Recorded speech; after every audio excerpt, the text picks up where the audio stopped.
उपलब्ध होणार आहेत।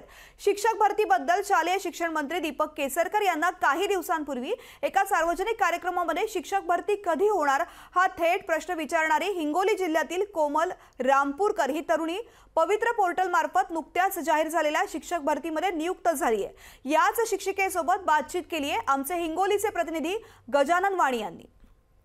मागील 5 वर्षांपासून शिक्षकांची भरती रखडली होती। 5 वर्षानंतर ज्या आता 2 दिवसापूर्वी जवळपास राज्यामध्ये 11,000 शिक्षकांच्या नियुक्त्या करण्यात आलेल्या आहेत आणि यामध्ये ज्या शिक्षण मंत्र्यांना थेट धारेवर धरत शिक्षण भरतीबाबत प्रश्न विचारणाऱ्या युवती आपल्यासोबत आहेत। ताई, मला सांगा, आपण काही दिवसापूर्वी शिक्षण मंत्री दीपक केसरकर यांना थेट शिक्षण भरतीबाबत धारेवर धरलं होतं आणि प्रश्न विचारले होते आणि आता आपण शिक्षक म्हणून रुजू होणार आहात, कसं बघता याकडे?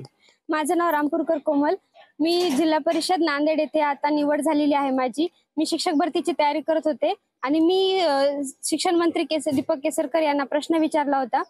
तर मला असं वाटतं की प्रत्येक विद्यार्थ्यांनी प्रश्न विचारायलाच पाहिजे आणि मी त्याच विद्यार्थी म्हणूनच एक सामान्य अभियोग्यताधारक म्हणून त्यांना प्रश्न विचारला की आमची जी शिक्षक भरतीची प्रोसेस ही रखडलेली आहे ती कधी कंप्लीट होईल। आणि आम्ही 2023च्या फेब्रुवारी महिन्यामध्ये एक्झाम दिली, त्यानंतर आता 1 वर्षानंतर आमची निवड यादी लागलेली आहे आणि ही जी यादी लागलेली ती पारदर्शकपणे निवड यादी लागलेली आहे। प्रत्येक प्रवर्गाला त्यांच्या जागेनुसार त्यांना नियुक्ती भेटलेली आहे आणि मी सगळ्यांचे धन्यवाद मानते आणि शिक्षण आयुक्त यांनी लवकरात लवकर ही प्रोसेस कंप्लीट केली त्याबद्दल मी त्यांचे सुद्धा धन्यवाद मानते। पण जे आता राहिलेले 10% कपात केलेल्या जागा, समांतर आरक्षणाच्या जागा आणि आता जे अपात्र निवड विद्यार्थी राहिलेले असतील तर त्या गैरहजरांची यादी एकत्रितपणे लवकरात लवकर लागावी।